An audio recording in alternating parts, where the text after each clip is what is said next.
عارف الشخص اللي كل ما تشوفه تحس انه لازم يقولك حاجة تقلل منك؟ هو ده الشخص المحقر.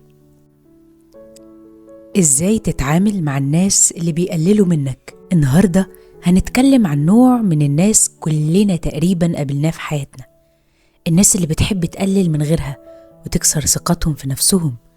هنفهم هم ليه بيعملوا كده وازاي نتصرف معاهم من غير ما ننزل لمستواهم. يلا بينا نبدأ.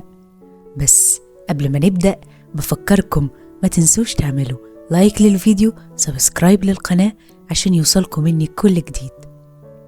النهاردة هنتكلم عن المحقر من شأن الآخرين. عارف الشخص اللي كل ما تشوفه تحس انه لازم يقولك حاجة تقلل منك؟ هو ده الشخص المحقر. في الغالب بيكون عنده إحساس بالدونية، فبيحاول يحسس اللي حواليه انهم أقل منه عشان هو نفسه يحس انه مهم. تلاقيه دايما بيستغل أي نقطة ضعف عندك ويقولك كلام جارح في وقت يكون عارف انك مش هتقدر ترد عليه فيه. الغريب انه ممكن يظهر في صورة صديق، يجي يقولك حاجات عن نفسك ويبان انه بينصحك، بس هو في الحقيقة بيهد ثقتك في نفسك. ولو واجهته ممكن يعتذر شوية ويرجع تاني لأنه عنده هوس بالسيطرة. المحقر بيبقى وحش قوي لو مسك سلطة، لأنه بيستغلها علشان يتحكم في غيره. طيب هي إيه أساليب المحقر؟ أهم أساليب المحقر هي التشكيك، يخليك تشك في نفسك وفي حياتك. الإسقاط، بيتهمك بحاجة هو نفسه اللي بيعملها. التعميم، مثلا يقولك انت عمرك ما بتراعي شعور حد لمجرد موقف واحد بس عملته وممكن أصلا ما تكونش غلطان فيه. إطلاق الأحكام، زي مثلا لما يقولك انت مش مسؤول عشان يقلل من إحساسك بنفسك. التلاعب، يحاول يضغط عليك نفسيا عشان تطيعه، سواء بقى بالابتزاز النفسي أو بالابتزاز العاطفي أو إنه يخوفك من حاجة. المهم إنه هو بيحاول طول الوقت يخليك تطيعه بصورة غير مباشرة.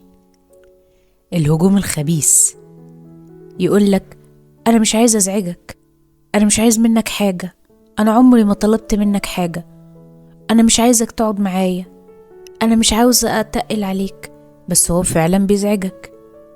الرسائل المزدوجة، يقولك حاجة بس بطريقة تحسسك إنه بيقلل منك. قطع التواصل، يسألك سؤال وبعدين يغير الموضوع قبل ما ترد. رفعك وبعدين هدمك، يجملك شوية وبعدين يحبطك تدريجيا. المأزق المزدوج، يخليك تختار بين حاجتين وحشين. يعني مثلا يقولك تعبان قوي، بس انت مش هتقدر تساعدني وكمان مش معاك فلوس تجيب لي الدواء اللي انا محتاجه، معلش بقى. اللي هو يحسسك انك مش هتعرف تعمل لا دي ولا دي، وفي الحالتين انت وحش. اجتزاء الصورة، يركز على جزء من الحقيقة وينسى الباقي علشان يطلعك غلطان. طيب هي ليه الناس دي بتعمل كده اصلا؟ ضعف الثقة بالنفس بسبب طفولتهم. نرجسية متضخمة فبيحس انه الأهم. اضطرابات كيميائية في المخ بتخليه عصبي أو مكتئب. اضطرابات شخصية بسبب تجارب حياتية صعبة. طبعا مش كلهم سيئين طول الوقت، بس تصرفاتهم مؤذية جدا. وخليني أقولك إن في أنواع من المحقرين. في المحقر العدواني، ده بيهدد وبيزعق وبيقل أدبه وبيقول ألفاظ خارجة. وفي المحقر المنافق، ده بيظهر إنه صديق بس بيقلل منك في الخفا من تحت لتحت.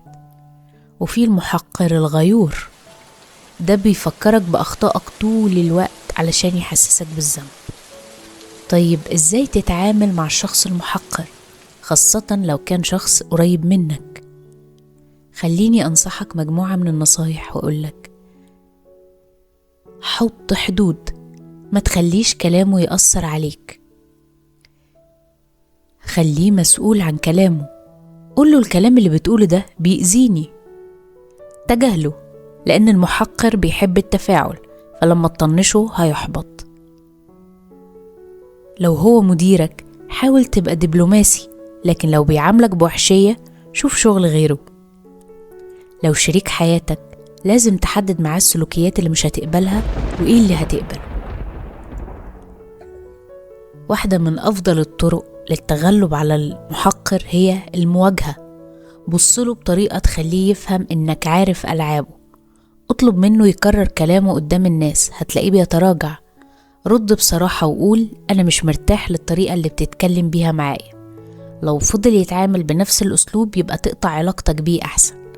طيب لو كان المحقر ده بابا أو ماما أو إخواتي، وقتها بيكون التعامل في أضيق الحدود، بدون قطع رحم، وفي نفس الوقت بدون قلب مفتوح وحكي في تفاصيل ودخول في أدق الأمور في الحياة، لأنه أي وكل حاجة هتتقال هتتاخد ضدك وهيتم تحقيرك باستخدامها، فخد بالك وخدي بالك. آخر حاجة حابة أقولها، محدش يقدر يقلل منك إلا لو أنت اللي سمحت له.